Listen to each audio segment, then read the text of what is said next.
నాగర్ కర్నూలు జిల్లాలో గాలివాన బీభత్సానికి మృతి చెందిన వారి కుటుంబాల్ని గాయపడిన వారిని కాంగ్రెస్ నేతలు పరామర్శించారు. తిమ్మాజీపేట, తాడూరు, బిజ్నేపల్లి మండలాల్లో మృతుల కుటుంబాల్ని కలిసి ధైర్యం చెప్పారు ఎమ్మెల్యే రాజేష్ రెడ్డి, మాజీ ఎంపీ మల్లు రవి. ఆ తర్వాత జిల్లా హాస్పిటల్లో చికిత్స పొందుతున్న బాధితుల్ని పరామర్శించారు.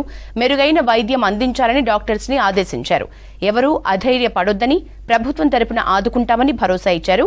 మరోవైపు మృతుల కుటుంబాల్ని ఆదుకోవాలంటూ జిల్లా హాస్పిటల్ ఆవరణలో దళిత సంఘాల నేతలు ధర్నా చేపట్టారు.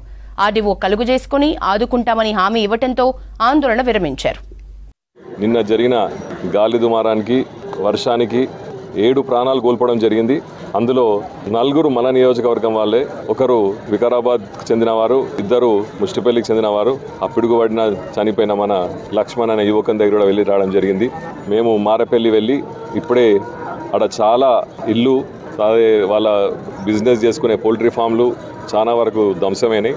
ఎంఆర్ఓ గారికి చెప్పి ఇమ్మీడియట్గా అవన్నీ రిపోర్టు 1 గంటలో కలెక్టర్ గారికి పంపించమని ఆదేశించడం జరిగింది.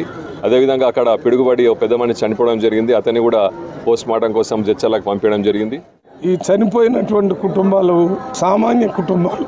ఈ కుటుంబాల్లో చనిపోయిన వాళ్ళని ఎక్కడెక్కడ చనిపోయారో అక్కడికి ఇద్దరం వెళ్ళి కలిసి మాట్లాడి అక్కడి నుంచే కలెక్టర్ గారితో, అక్కడి నుంచే ముఖ్యమంత్రి ఆఫీస్కి మాట్లాడటం జరిగింది.